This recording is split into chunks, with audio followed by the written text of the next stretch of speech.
Hello, salut, salut. Comment ça va avec cette pleine lune? Justement, j'avais envie de vous parler de ça parce que l'autre jour, j'écoutais le podcast de Stéphanie Dordain. Vous savez, je vous en ai déjà parlé. J'aime beaucoup sa vision des choses et sa, comment dire, sa sensation des périodes.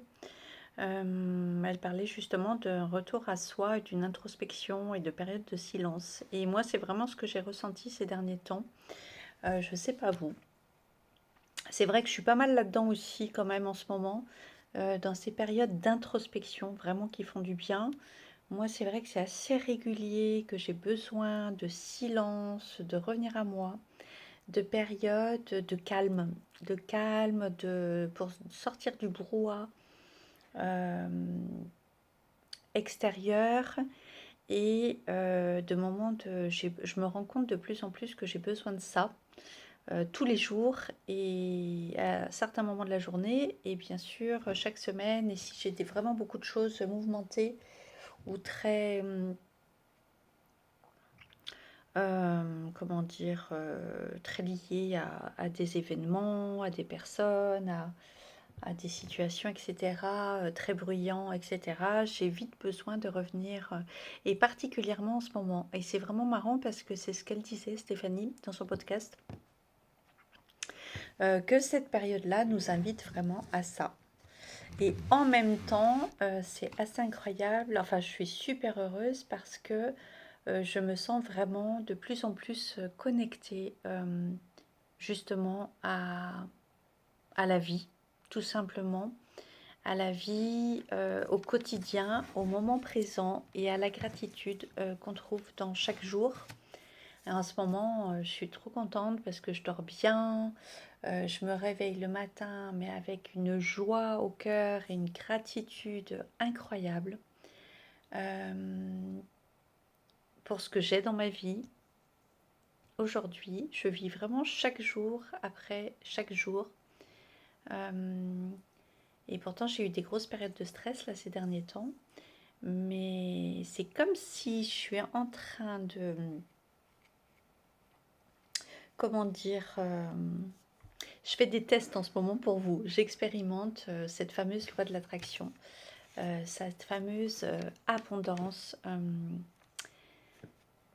qu'on se fabrique en fait soi-même. Et ça, c'est super chouette. Donc, je suis en train d'expérimenter tout ça.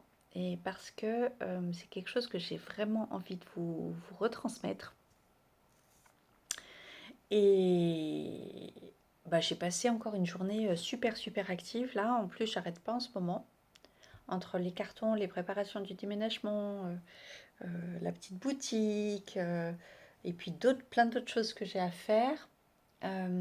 Mais que j'ai à faire pas dans le sens faire, que vraiment, c'est là où aussi tout change parce que entre ce qu'on a à faire et puis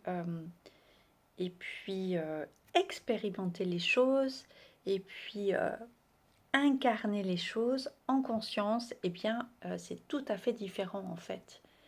Et l'intention et la manière dont on vit les choses, même les choses qu'on a à faire, mais avec notre plus grande joie et notre plus grande euh, implication, eh bien, ça change tout en fait. Ça change tout.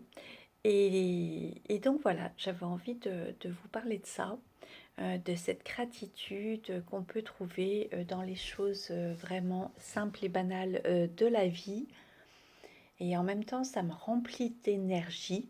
Et là, c'est déjà super tard et tout. Et j'ai passé une journée, je vois pas les journées passer. Et en même temps, je suis hyper zen. Et en même temps, je suis pleine de gratitude pour, euh, pour ma vie et pour ce que je mets en marche. Ce que je mets en marche, ce que je mets en action pour moi en ce moment. En pleine conscience pour moi-même en fait. Et, et ça c'est vraiment chouette, c'est un peu nouveau, ce recentrage en fait, cette gratitude ressentie mais vraiment en présence. Je suis très, très, très ancrée en ce moment justement dans mon quotidien. Et, et c'est génial parce que j'ai l'impression d'arriver vraiment bien à trouver un équilibre. En fait, la spiritualité, pour moi, c'est vraiment ça. C'est trouver cet espace dans le cœur, de bien-être et de paix, en fait, tout simplement. Et où on va être complètement aligné avec nous-mêmes, avec nos valeurs, avec nos envies, avec notre joie, surtout. Voilà, c'est ça qui m'importe vraiment de connecter. Plus que d'autres choses, c'est de me connecter, de me sentir vraiment alignée à qui je suis et surtout en joie et en paix. Et avec pas trop de stress, pas trop d'inquiétude sur l'avenir, pas trop de culpabilité sur le passé.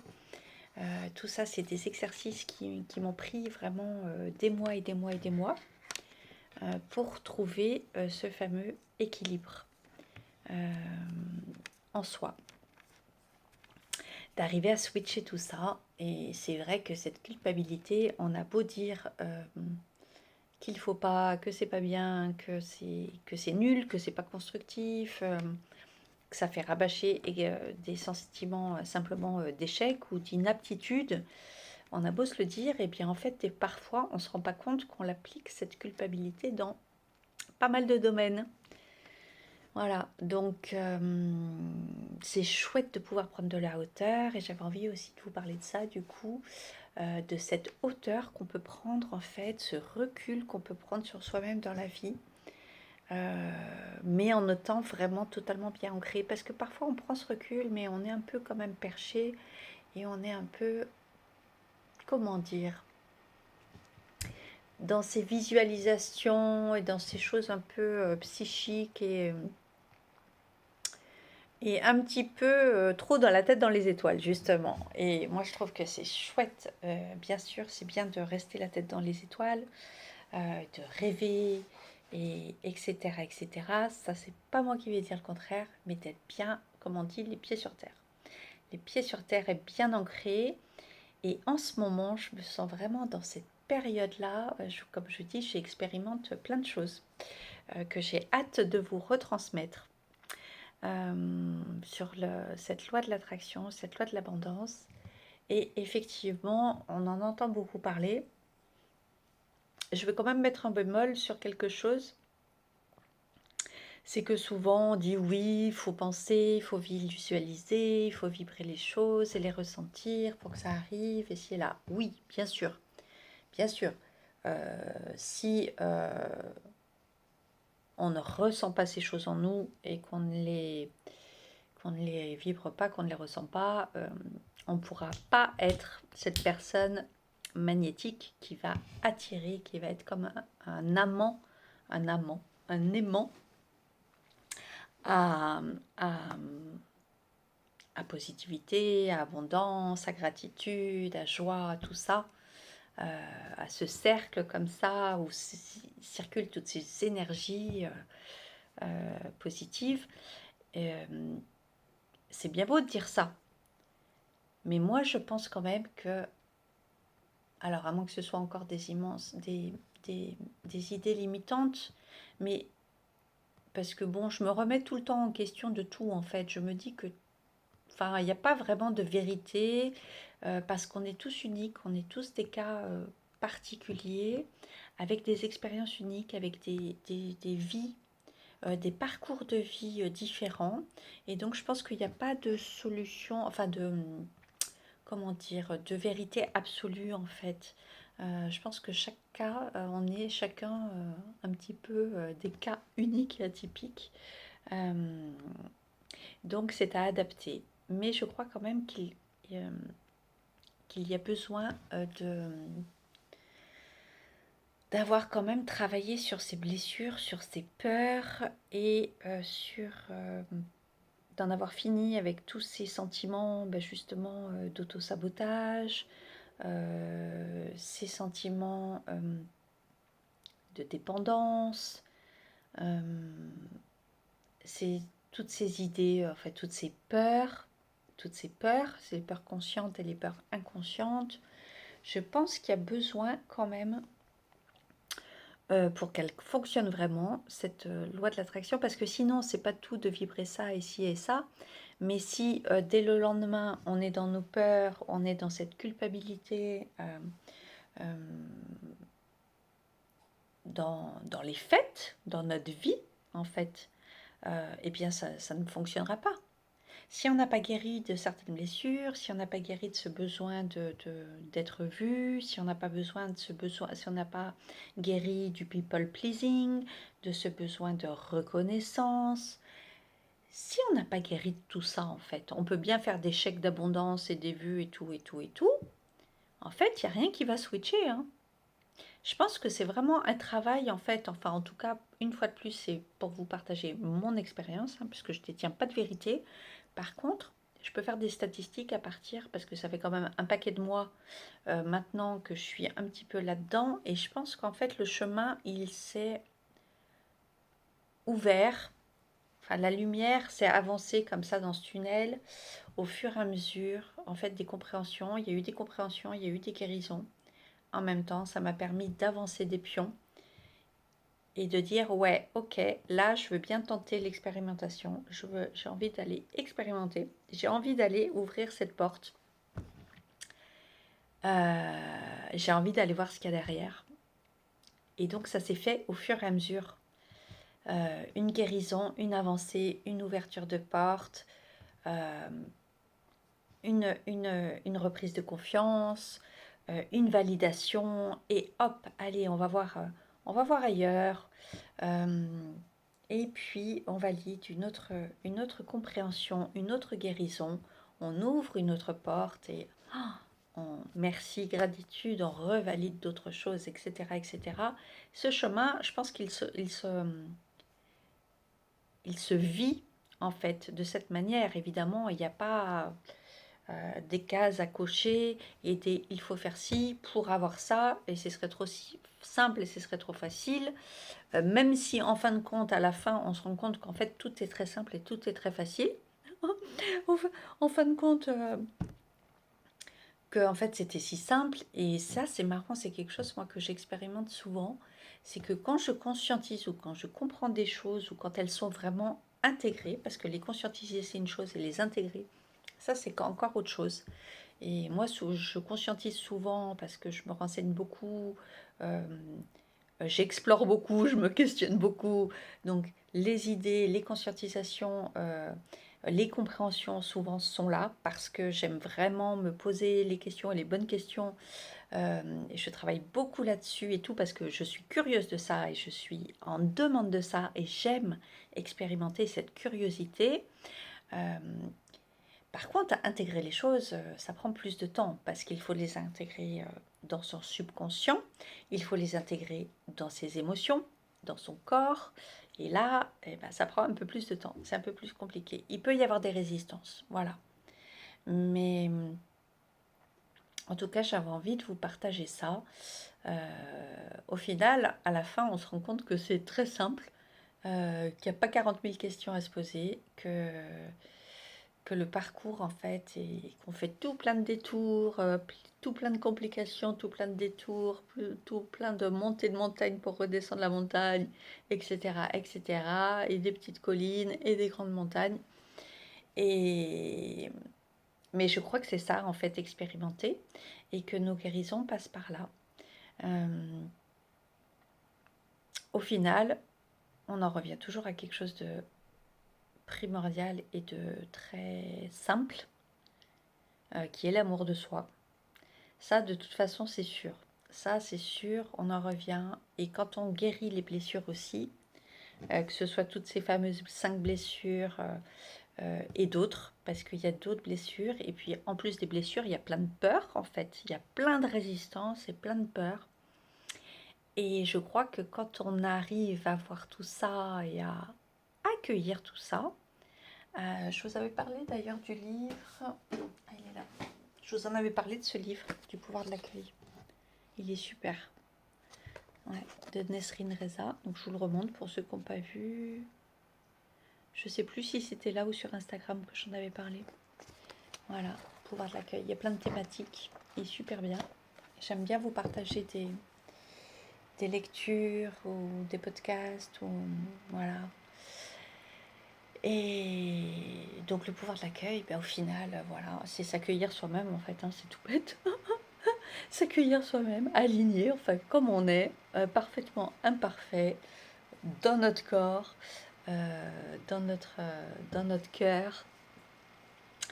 Et c'est pas du tout une chose simple parce que justement il y a tellement de résistance et tellement de pensées limitantes, etc. depuis l'enfance et tellement de schémas construits, tellement d'auto-sabotage, etc., etc. Donc c'est sûr que moi, en tout cas, ça m'a pris du temps. Je reconnais que c'est pas forcément ce temps-là qui est nécessaire pour tout le monde.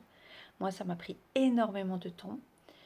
Quand je regarde, entre le temps où j'ai toute la majorité de ma vie, où j'ai été dans le déni et où j'ai été victime, jusqu'à il y a très peu de temps, hein, même l'année dernière, hein, même encore l'année dernière avec tous mes accidents, mon hôpital, mon burn-out, les ci, les là et tout, j'étais complètement, enfin j'étais abasourdie d'être autant une victime.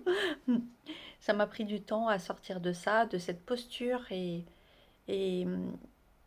comme on dit, en fait, il y a toujours, toujours, toujours des avantages à, même à la maladie, même à être victime, euh, victime des autres, victime de soi-même, victime de la vie, victime pour la santé, victime pour l'argent, le boulot, les relations, les amitiés, les trahisons, tout, tout, tout, tout, tout.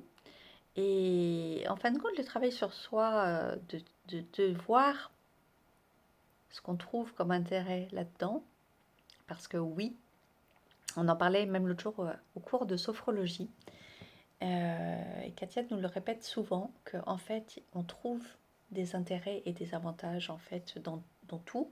Et ce qui va être intéressant, c'est d'aller voir là, de voir en quoi on y trouve des, ouais, des avantages. Et mettre de la conscience là-dessus, déjà, c'est super intéressant. Et ça permet d'ouvrir une autre porte et d'explorer un peu plus loin autre chose. En tout cas, voilà, j'avais envie de vous parler de ça. Il y a des personnes qui mettent moins de temps que moi j'ai mis pour capter, pour comprendre, pour intégrer et pour switcher, pour être dans cet état vraiment ancré de la vie au quotidien et en fait, pour moi, vraiment la spiritualité aboutie et réussie, c'est vraiment juste être bien tous les jours dans sa vie, en fait, ancré avec les petites choses du quotidien, avec ses petits plaisirs et ses grands plaisirs. Mais ce que je vous parlerai dans la prochaine formation, que j'ai envie de vous partager, c'est vraiment de voir grand dans le sens de vraiment de s'autoriser. Moi, c'est un gros travail que j'ai eu à faire. Ça aurait été vraiment de dépasser toutes ces croyances limitantes, d'oublier le fameux pourquoi et le fameux comment, et de se recentrer, enfin surtout le comment, de l'oublier, de reprendre vraiment foi en la vie, et foi en soi, en fait, surtout. Et ça, c'est vraiment quelque chose que je suis en train d'expérimenter en ce moment, avec cette fameuse loi de l'attraction, cette capacité à attirer à soi, et en fin de compte, cette capacité à incarner soi-même cette abondance. Et en fait, c'est génial parce que quand tu as compris le truc, cette abondance, elle fonctionne dans tous les domaines, en fait. C'est pas réservé, des fois on parle d'abondance financière, matérielle, de projet, de, ou de job, ou d'amour, mais en fait non, ça fonctionne pour tout pareil. Quand tu as capté le truc et que tu arrives à ressentir, à intégrer les choses en toi, à comprendre comment ça fonctionne et à avoir vraiment cette foi en fait. Je vous en parlerai dans une prochaine vidéo de cette partie de résistance et de contrôle qui peut ébranler, qui peut nous carrément même nous empêcher de voir cette porte du lâcher-prise, de l'accueil, justement, le pouvoir de l'accueil, et qui va nous permettre d'avoir foi en la vie et foi en nous, foi absolue. Et ça, c'est quelque chose, je trouve, quand on arrive à passer de ce côté-là, qui est vraiment extraordinaire, qui ouvre quelque chose de magnifique en soi, et justement de très ancré, de très présent, qui nous apporte vraiment de belles, belles choses. Donc j'ai hâte de partager ça avec vous bientôt, bientôt. Voilà, bisous du cœur.